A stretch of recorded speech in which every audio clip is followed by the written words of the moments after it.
अगर आपने सीटेट की पढ़ाई अभी स्टार्ट भी नहीं की और आप चाहते हैं कि पहली बार में मेरा सीटेट का पेपर क्लियर हो जाए, तो वीडियो को आखिर तक देख लेना। आपके अंदर इतना कॉन्फिडेंस आ जाएगा इस वीडियो से कि आपको खुद लगेगा हाँ मैं सीटेट क्लियर कर सकता हूँ।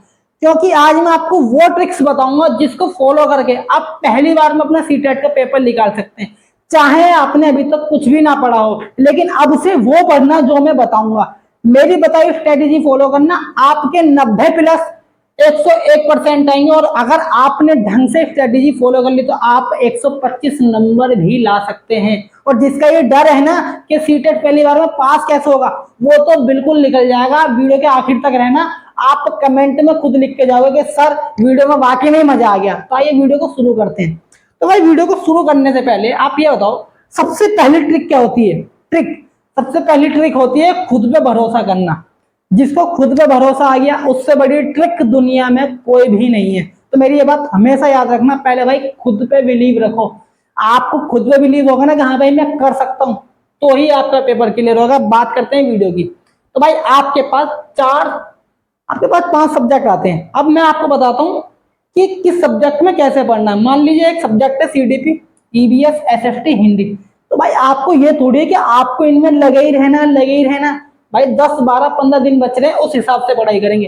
तो भाई सीडीपी में मैक्स टू मैक्स 15 टॉपिक होंगे, बस 15 टॉपिक। ईवीएस में ज्यादा से ज्यादा 10 टॉपिक, एसएसटी में 15 टॉपिक, और भाई आपके हिंदी में 10 टॉपिक मान लो बस। और मैथ में अगर आपके पास कम समय है तो सिर्फ 60 टॉपिक पढ़ लेना इंपॉर्टेंट वाले।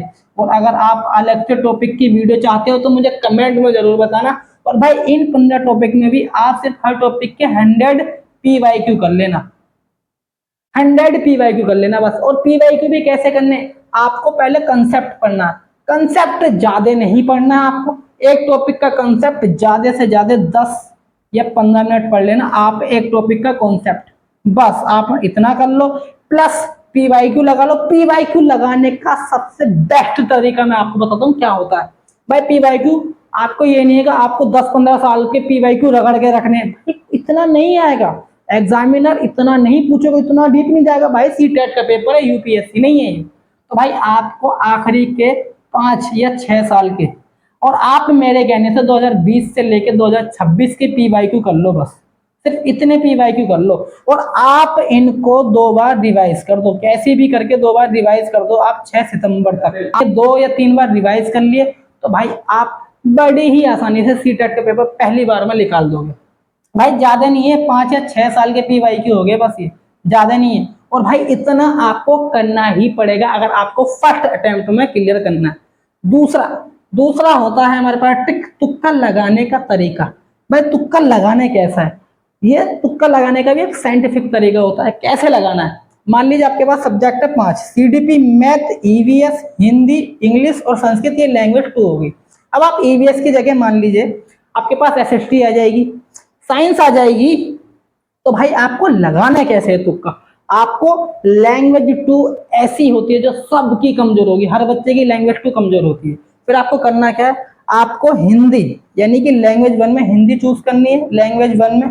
और आपको हिंदी तो पूरी करनी है लैंग्वेज 1 में, लेकिन लैंग्वेज 2 में आपको हिंदी की पेडागोजी सोल्व करनी है। लैंग्वेज 2 में आपको हिंदी की पेडागोजी आप सोल्व कर देना। और भाई इसके पेडागोजी के जो 15 क्वेश्चन होंगे ना, वो सेम होंगे। हिंदी की पेडागोजी सेम होगी इंग्लिश और संस्कृत की पेडागोजी के। तो जो इसके 15 क्वेश्चन होंगे वो सेम हो जाएंगे आपके इंग्लिश के और संस्कृत के। तो भाई 15 नंबर तो आपके वैसे ही हो गए फ्री के, बिल्कुल सेम होते हैं, एकदम डिट्टो। यकीन नहीं है तो देख लेना, वरना कल मैं प्रूफ के साथ आपको पेपर में दिखा दूंगा।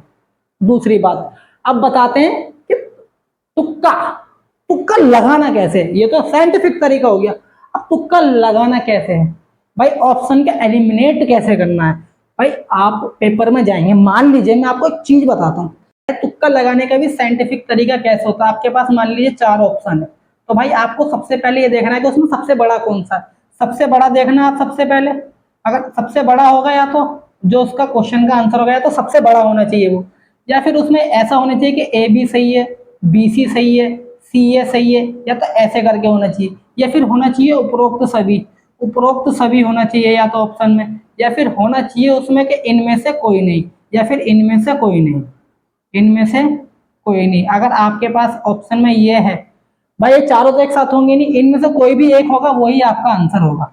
दूसरी बात, मान लीजिए आपने भाई 75 क्वेश्चन कर दिए, अभी आपके 75 बचे भाई, आधा पेपर हो गया, आधा रह गया। तो अगर आपने इस 75 में सब में तुक्का भी लगाया ना, एक जैसा ही भर दिया, तो भी आप 15 से 20 क्वेश्चन आसानी से सही कर दोगे। और अगर आपने तुक्का थोड़ा दिमाग से लगाया, थोड़ा तरीके से लगाया, तो भाई आप इस तुक्के में 25 से 30 क्वेश्चन भी आसानी से सही कर सकते हो।